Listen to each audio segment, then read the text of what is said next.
O Novamente na Área, a gente continua conversando sobre Efésios. Nós já falamos muitas coisas sobre Efésios e agora a gente chega na última parte do livro, nas últimas falas de Paulo, que estão ali no capítulo 6. É um livro curto, não é? É um livro sintético, mas muito profundo, como você mesmo sabe, já que essa, se eu não estiver enganado, é a 29ª conversa sobre o livro de Efésios aqui na nossa live. Então, dá para a gente ter uma ideia de quão profundo é esse livro. Bom, Paulo entra agora num relato que é bem interessante e cabe realmente a nossa atenção, porque Paulo fala sobre uma guerra invisível. Paulo, ele apresenta essa guerra no final do texto justamente porque ele quer ressaltar que tudo que Deus fez, e a gente conversou de uma forma tão explicadinha, o plano divino de Deus, a vinda do Cristo, o mistério revelado aos homens, e depois, na parte prática, como essa comunidade de Deus se forma, como essa comunidade de Deus deve ser. A gente pega todo esse plano e aí Paulo está dizendo o seguinte, olha, incrível esse plano, né? Mas ele tem uma oposição. É isso que Paulo faz. Ele mostra todo o plano divino e agora ele ressalta, há uma oposição a isso. Ele já falou sobre uma oposição natural que está dentro de cada um de nós quanto ao viver esse plano divino. Mas agora ele fala que também existe uma oposição externa. E é por isso que ele coloca essa narrativa, essa conversa toda no final do livro, porque Deus fez e ele mostrou isso na sua escrita aos Efésios. Agora ele quer dizer, tem alguém que quer desfazer isso. Há uma força espiritual que quer combater e que vai combater isso. Portanto, fiquem espertos. É mais ou menos isso que Paulo está dizendo.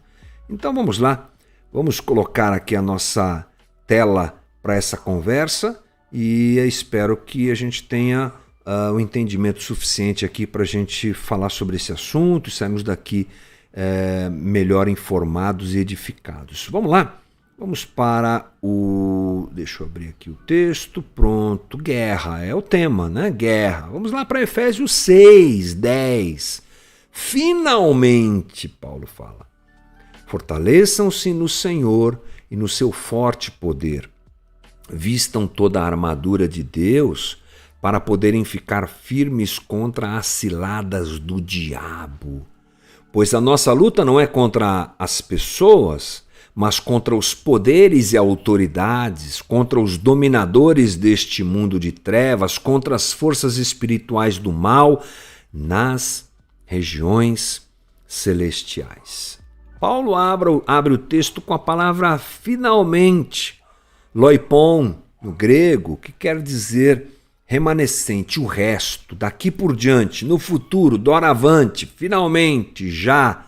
Interessante, né? Vários significados para a mesma palavra. Mas Paulo quer dizer assim, olha, daqui para frente, essa batalha existirá.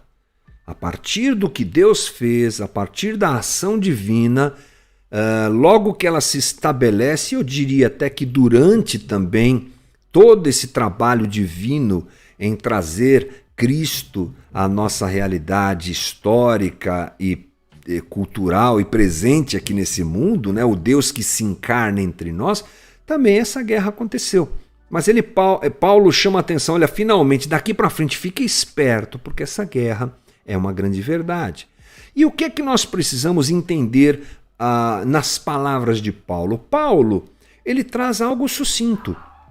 Ele fala agora textualmente sobre essa figura que tantos caçadores de demônios nas igrejas, com todo respeito, gostam demais. Aliás, esse é um texto muito, muito usado para guerra espiritual, para dar volta nas cidades, para dar 7 voltas não sei aonde, batalha espiritual, tal. Eu já sei o que é isso, já fiz tudo isso, fica tranquilo.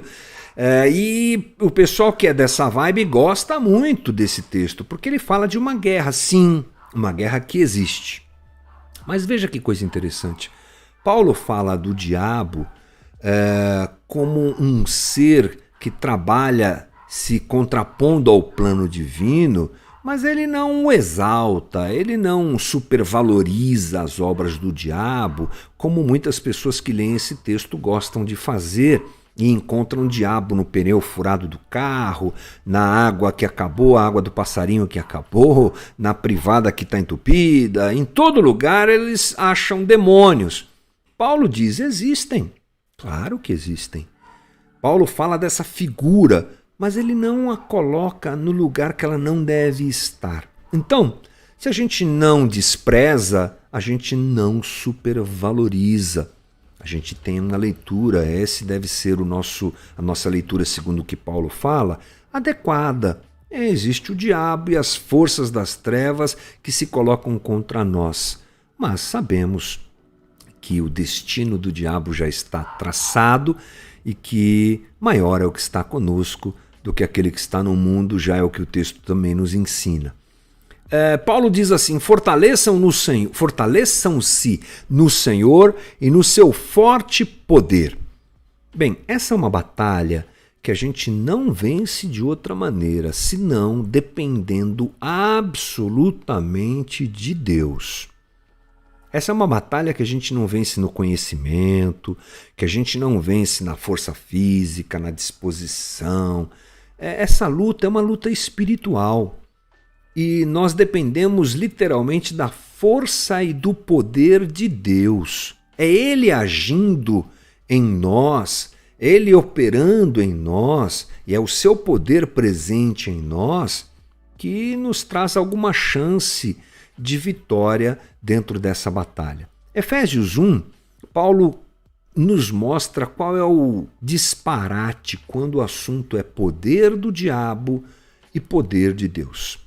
Nesse texto que nós já lemos, lá no começo de Efésios, ele diz, e a incomparável grandeza do seu poder para conosco, os que cremos, conforme a atuação da sua poderosa força. Esse poder, qual poder? O poder de Deus, ele exerceu em Cristo, levantando-o, ressuscitando-o dos mortos e fazendo-o sentar-se à sua direita nas regiões celestiais. Aqui é uma descrição de Paulo a respeito do poder de Deus. E ele chama esse poder de incomparável.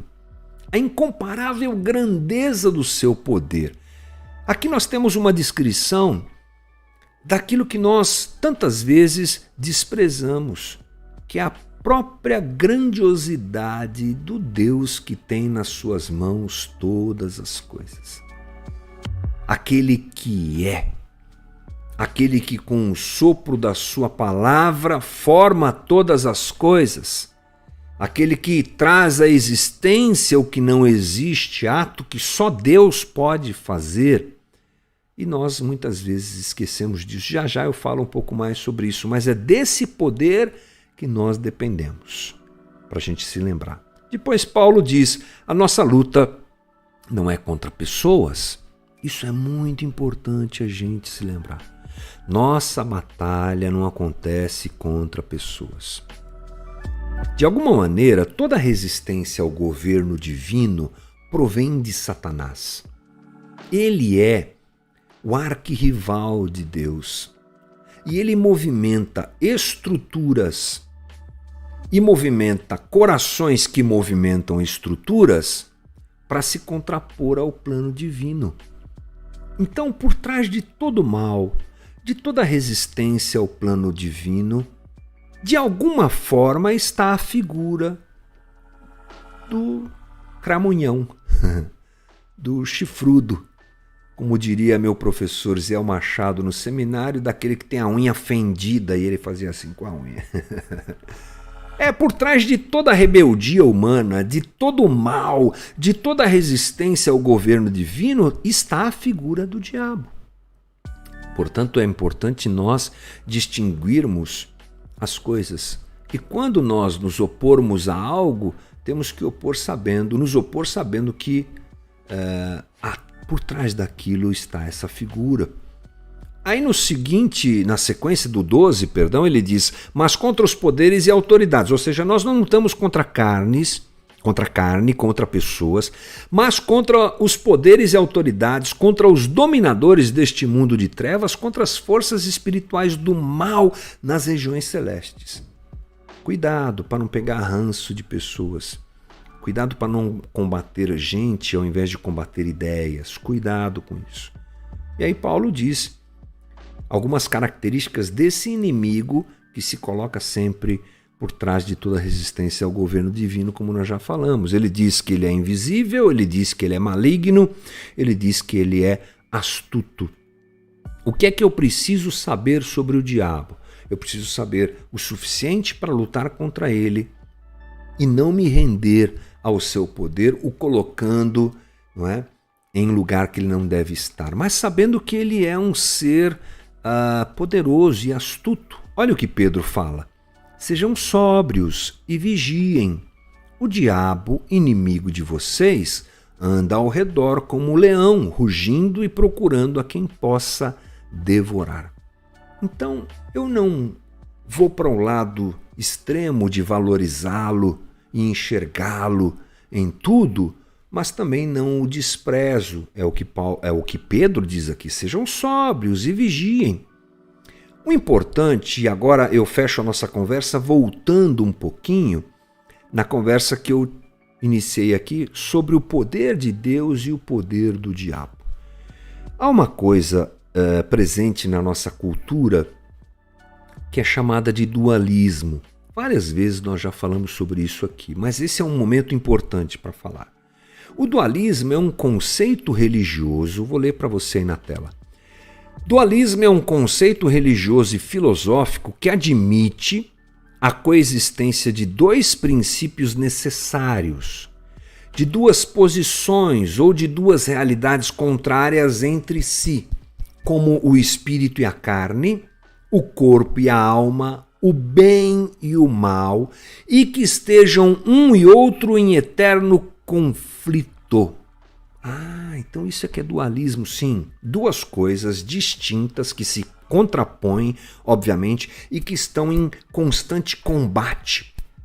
Luz e trevas, corpo e alma, espírito e matéria. Isso é a ideia do grego, da filosofia grega.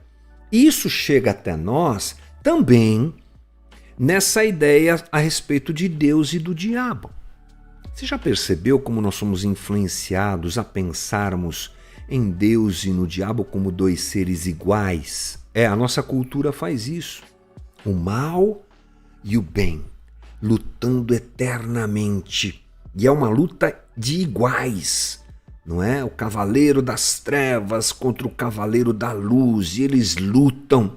E muitas vezes os seres humanos de alguma maneira devem interferir nisso, e nós trouxemos essa leitura para o nosso cristianismo. E nós imaginamos Deus como um ser que fica assim, ele luta e ele vai ganhar, mas é por pouco. Ele vai ganhar, mas olha, ele precisa inclusive da sua ajuda e da minha ajuda, porque Então, irmão, não é assim que funciona. Nós estamos falando de Deus, o Todo-Poderoso, o absolutamente soberano, chamado pelos teólogos de o completamente outro. Não há nada que se compare a ele, tudo subsiste por ele, tudo está nele, por ele, para ele foram feitas todas as coisas, diz o texto bíblico. E o diabo? O diabo é um ser que se rebelou contra Deus e que, inclusive, contribui para que o plano de Deus se realize. Lutero disse que até o diabo é o diabo de Deus, porque no fim das contas, Deus só tem um. Deus só há um. Então, cuidado com essa supervalorização, mas não despreze. As forças das trevas estão aí. Ele é como um leão que fica ao nosso redor querendo nos tragar, sim, mas saiba, que Deus é o cara. Deus é Deus. E nós nos rendemos a Ele e nos colocamos à sua disposição para que o seu plano soberano e poderoso aconteça na vida da gente. Então Paulo está falando sobre isso. Fique esperto, meu irmão. Todo esse plano lindo, incrível que a gente aprendeu junto aqui, que Paulo escreve aos Efésios, é isso que ele está dizendo. Ô, pessoal de Éfeso, cuidado. Porque todo esse plano tem um camarada aí que tenta estragar sempre. Ele vai te levar à tentação, ele vai potencializar situações, ele vai entrar nas estruturas e operar através de corações que não conhecem a Deus para que o pecado seja uma coisa impregnada na sociedade. Ele vai trabalhar, ele vai operar dessa maneira. Então, atenção, fique esperto, peça socorro ao Senhor, viva no poder do Espírito Santo de Deus e vença esse mal. Essa é a nossa conversa de hoje aqui no nosso Novamente. Amanhã tem mais.